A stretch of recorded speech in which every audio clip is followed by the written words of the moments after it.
بیٹھے رہو، ادب سے سر کو جھکاؤ، جھکا کے بیٹھے رہو، ملے گا تم کو بھی اظہر حضور کا صدقہ، تڑپ کے ناز سناؤ، سنا کے بیٹھے رہو، ملے گا تم کو بھی اظہر حضور کا صدقہ، تڑپ کے ناز سناؤ، سنا کے بیٹھے رہو۔ خلیفہ حضور تاج الشریعہ حضرت علامہ سید شہزاد صاحب اللہ کی قیمتی گفتگو ہم نے اور آپ نے سماعت کر لی ہے، جو سرکار غوث الاعظم کی عظمتوں کی طرف اشارہ کر رہی تھی۔ اللہ ان کی باتوں پہ ہمیں عمل کرنے کی توفیق عطا فرمائے۔ سرکار غوث الاعظم کی بڑی کرامتیں آپ نے حضور سید صاحب اللہ سے سماعت کی ہے۔ مجھے بھی بغداد شریف کا ایک واقعہ یاد ہے کہ ایک عورت حضور غوث پاک کی بارگاہ میں گئی، اس نے کہا کہ حضور ایک کے بعد دیگرے میرے گھر میں 20 بیٹیاں پیدا ہوئی، میرا شوہر بڑا ظالم آدمی ہے، اس نے کہا کہ اب کی بار اگر بیٹا نہیں پیدا ہوا تو تجھے طلاق دے دوں۔ حضور کرم فرما دے کہ اس بار مجھے جو پیدائش ہو وہ بیٹے کی شکل ہے۔ سرکار غوث الاعظم نے ارشاد فرمایا کہ ٹھیک ہے، جا اللہ کی توفیق سے بیٹا پیدا ہوا۔ وہ اپنے گھر چلی آئی، اس نے کہا کہ گئی تھی پیروں کے پیر کی بارگاہ میں، گئی تھی شیخ عبد القادر جیلانی کی بارگاہ میں، بڑا نام سنا تھا میں نے، لیکن انہوں نے صرف تسلی دی کہ اس سال بھی اللہ کی توفیق سے تمہیں بیٹی نہیں بلکہ بیٹا پیدا ہوا۔ سرکار غوث الاعظم کی بارگاہ میں دوسرے دن گئی، اس نے کہا کہ حضور آپ نے تو مذاق میں کہہ دیا کہ اب کی سال بیٹا پیدا ہوا، آپ نے بہت جم کے دعا لی ہے۔ غوث پاک نے اس سے ارشاد فرمایا کہ یہ بتا کہ تیرے آنگن میں کتنی بیٹیاں ہیں؟ اس نے کہا حضور 20 بیٹیاں ہیں میرے آنگن میں۔ غوث پاک نے فرمایا جا کے دیکھ لے۔ جب وہ اپنے آنگن میں گئی تو کیا دیکھتی ہے کہ 20 بیٹیاں 20 بیٹوں میں تبدیل ہوئی، 20 بیٹیاں 20 بیٹوں میں تبدیل ہوئی۔ اللہ کا شکر ہے کہ حضور غوث پاک کی شان بہت بڑی۔ ان لوگوں نے بغداد شریف دیکھا ہے، ان کی آنکھوں کو دیکھ لیں، ہماری آنکھوں کو خوشیاں مل جائیں کہ کہیں کے لوگ رہتے ہیں مگر ہم نے کہیں دیکھا،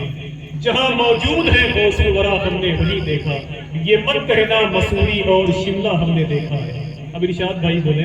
اگر دیکھا نہیں بغداد تو کچھ بھی نہیں دیکھا۔ اللہ کا شکر ہے کہ جن کی آنکھوں نے بغداد شریف دیکھا ہے ان کی آنکھوں کو دیکھا کریں۔ ایک شعر کربلا شریف کے حوالے سے پڑھوں، شعر صرف ایک ہی دعا ہے بس، لیکن شعر بہت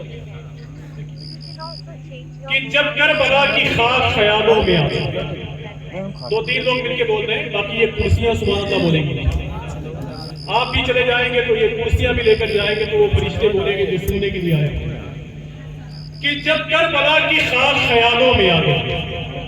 سجدوں کی کائنات اجالوں میں آ گئی۔ شعر گھما پھرا کے ایک شعر کہ جب کربلا کی خاک خیالوں میں آ گئی، اور حضرت اتنے بڑے شاعر ہیں کہ ان کے سامنے شعر پڑھنا اپنے آپ کو ہلاک کرنا، لیکن پڑھ رہا ہوں تو فرمائے بادشاہ ہے نا۔